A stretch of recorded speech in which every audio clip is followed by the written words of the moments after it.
It was a chilly night in early March. This happened a couple years ago now. I had just gotten home from work. I was working late that night, so it was close to midnight by the time I walked through the door. I was beyond exhausted. I wanted nothing more than to crack open a freezing cold beer and throw my feet up on the couch. So that's exactly what I did. Alcohol always tastes better after a hard day's work. I didn't even turn on the TV immediately. I just sat there on the couch with my eyes closed and my feet elevated, trying to ignore the nagging thoughts about how stressful my life was. I remember getting frustrated while flipping through the channels because nothing was catching my eye. After sifting through for another few minutes, I ultimately gave up and opted to enjoy my beer in silence. Like everything else in my life, peace and quiet was apparently too much to ask for, because not 10 seconds later, all the lights in my house simultaneously shut off. You know that slightly fuzzy popping sound that comes a split second before everything shuts off? Yeah, there's nothing I hate more than hearing that noise. For whatever reason, our house had a tendency to lose power every so often. Now that I think about it, it still does. Anyway, my first reaction was to step outside and see if any of the neighboring houses were affected. I stepped outside and shut the door behind me, trying to preserve any heat that I might not be able to get back should I fail to restore the power. It was late, but I remember seeing at least one house on my block with their lights on, which confirmed that my house was the problem. I closed my eyes and took a deep breath, knowing that this headache would definitely spoil whatever pleasure I was hoping to salvage from the night. I turned back to go inside, but when I turned the handle on the front door, it wouldn't budge. I froze, confused at first. I tried the handle a few more times, but it was definitely locked. What the hell was going on? I banged on the door and called my wife's name, thinking maybe she had woken up without me realizing. There was no answer. I tried to peer through the glass, but it was still pitch black in there. I ran around to the back. That door was locked too. I started panicking. My wife had a tendency to leave doors unlocked, so it was weird that the back door would be locked in the first place. I ran around to the side of the house to check the breaker, and I froze in my tracks. My hose, which I knew for a fact had been coiled, was laying in the grass just below the breaker box. The realization hit me like a freight train. Someone had cut the power intentionally. Without thinking, I sprinted to the nearest window and desperately looked inside one more time. This time, I was able to make out two flashlights swinging around wildly in the dark, as if two people were rummaging through my house. They were. I knew they were stealing shit. I was infuriated. The nerve of someone to do this while I was literally home. I reached into my pocket to call the police, only to realize that I had left my phone on the couch. After cursing under my breath, I told myself I'd just run to the neighbor's house and borrow his phone. As I started making my way to the nearest house, another, more sinister thought hit me. My wife was still inside. She was probably asleep, vulnerable to whoever was in the house. I couldn't leave her there, even for another minute. I sprinted back to my house and frantically grabbed some loose rocks from the yard. I started chucking them at our bedroom window, hoping to wake her up. After the third rock, she opened the window. Before she had a chance to say anything, I quietly told her what was happening and instructed her to hide in our closet. Her head disappeared immediately. She didn't ask questions. I then sprinted to my neighbor's house and banged on the door. I explained what was going on as quickly as possible, and then I used his phone to call the police. I waited on his porch, praying that my wife would be okay. The police eventually arrived, and I ran out to one of the cars, explaining the situation as best I could. They barged into the house, but by then, it was too late. The back door was wide open, and whoever had broken in was gone, with too many of our valuables to count. My wife was more shaken than I was, and understandably so. What she told me and the police made me angry at myself for not doing a better job at protecting her. To this day, I'll never forgive myself for leaving her in the house with potential murderers. Apparently, mere seconds after I instructed her to hide, she heard someone kick the bedroom door open. The person walked into the room and cocked a gun. He stood there motionlessly for a few seconds, clearly listening for anyone in the room. She said she had never been more terrified in her entire life. I believe the intruders heard me throwing the rocks at the window. The scariest part is that we still live in this house, and we're not planning on moving out anytime soon. Sometimes I think about what could have happened had I not stepped outside for those brief moments.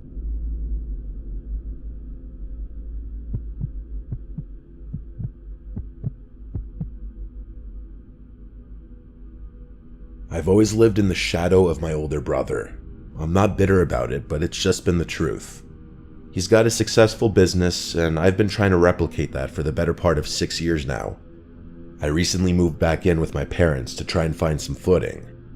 Going back home definitely felt like a step backward, but I didn't have many options. I was staying in the basement to keep out of their way as much as I could.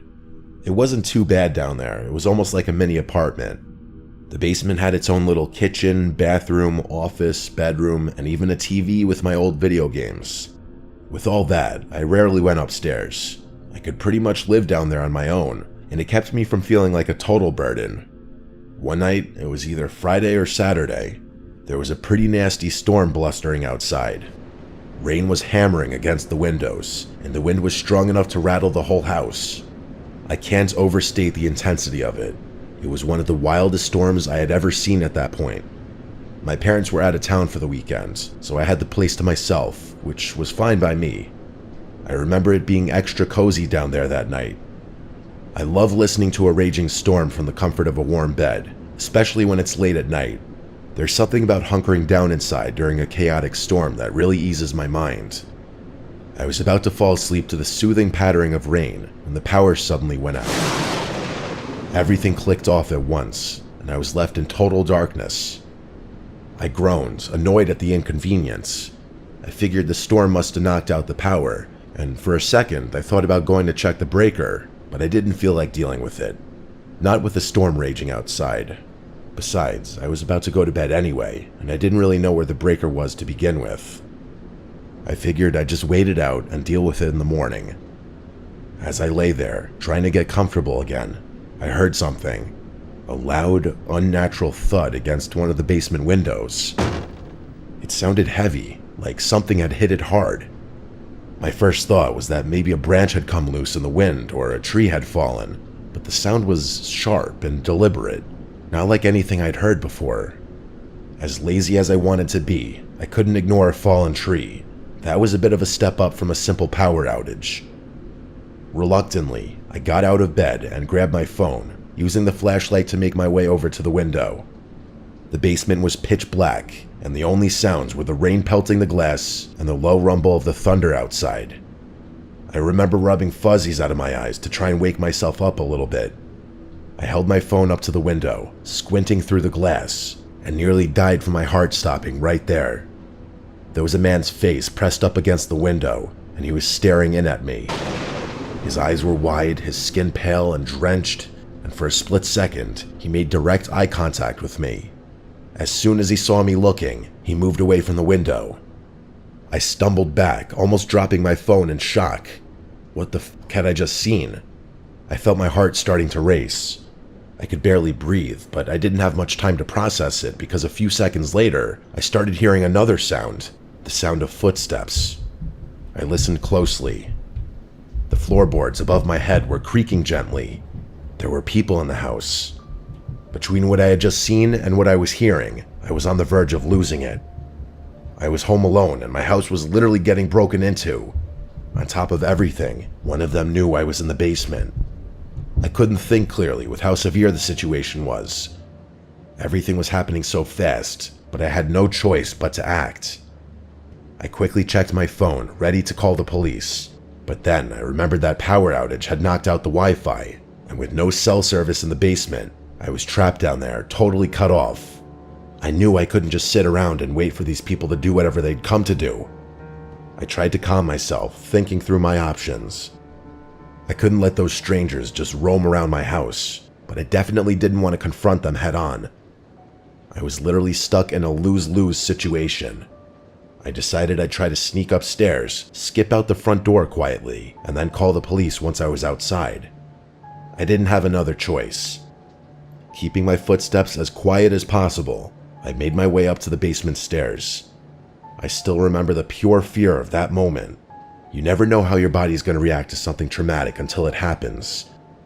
When I reached the top, I peered around the stairwell. My heart sank because I saw 3 figures with flashlights moving around my pitch black house. I watched them for a few seconds, literally petrified. One of their flashlights panned across their body just long enough for me to make out what one of them was carrying. It was a gun. I froze. Every muscle in my body was tense. I didn't move. I just watched as they murmured to each other in low voices. That's when I heard one of them say something that escalated the situation even further, if that was even possible. In a calm, almost casual voice, one of them said, "Alex is in the basement, go find him." I can't describe the terror I was feeling. How the fuck did he know my name? I backed down the stairs as quietly as I could, trying to keep my breathing steady, but inside, I was losing my shit entirely. I knew I didn't have much time. They were coming for me, and I had no idea what was going to happen once they found me. I looked around frantically, considering potential hiding spots. There wasn't time. I needed to get the hell out of there in the next minute, or I was going to die. The only possible way out was through one of the basement windows, but they were all sealed from the inside. I had no other choice. I grabbed a nearby stool, climbed up one of the window wells, and smashed the glass with my elbow. Shards of glass flew everywhere, but I didn't care. I scrambled through the broken window, pulling myself out into the rain. I felt the cuts all over my body, but I didn't have time to register the pain with the adrenaline and fear coursing through my veins. The downpour soaked me instantly, and I ran through the mud, trying not to slip. Once I was a safe distance from the house, I finally got a signal and called the police. I remember my hands shaking so hard I could barely hold the phone. By the time the police searched the house, whoever had been in there was long gone. So much stuff had been stolen, I'm not even going to bother listing everything that was taken. The power outage had been intentional, no surprise there. My parents were livid and threatened to kick me out of the house. I basically had to beg them not to, insisting that there was nothing else I could have done. They eventually calmed down, but I'm still pretty shaken by the whole ordeal. I still have no idea who those people were or how they knew my name. I hate thinking about what might have happened had they found me.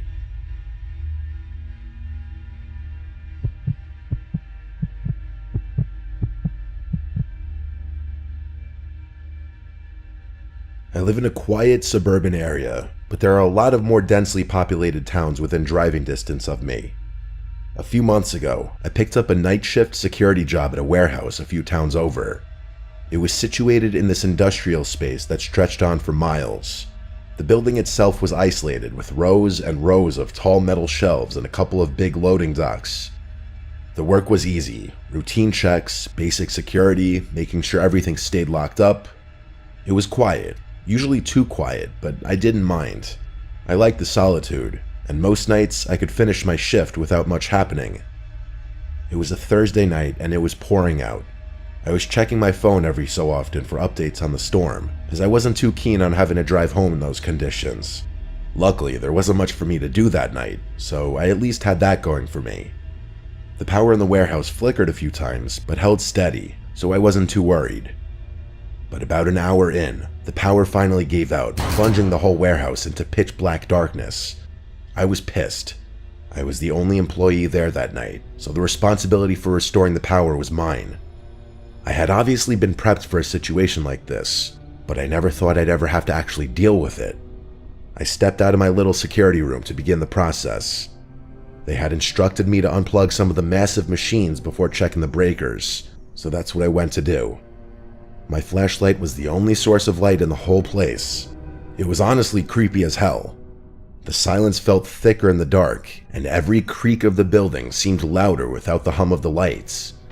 My footsteps echoed like 100 times louder too, which was definitely an odd feeling.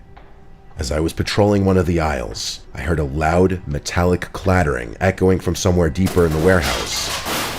It startled me, but I brushed it off as the storm rattling the roof or the metal shutters. Still, I decided to check it out, aisle by aisle. When I rounded one corner, I froze. A faint beam of light was moving along the shelves up ahead. It looked just like my own flashlight. It clicked off as quickly as I had seen it, but I had definitely seen it. No one should have been there until the morning, though. I felt my heart start to race. Why the hell would someone else be in here? I debated calling out, but ultimately decided against it. When I reached the spot where I'd seen the light, it was gone. The aisle was empty, just rows of crates and shelves stacked high with inventory. I started freaking out, knowing I wasn't going crazy. I knew what I saw. I had a job to do, though. I debated calling the police, but wasn't sure if what I had seen would be enough. I guessed there was a slight chance I could have imagined it.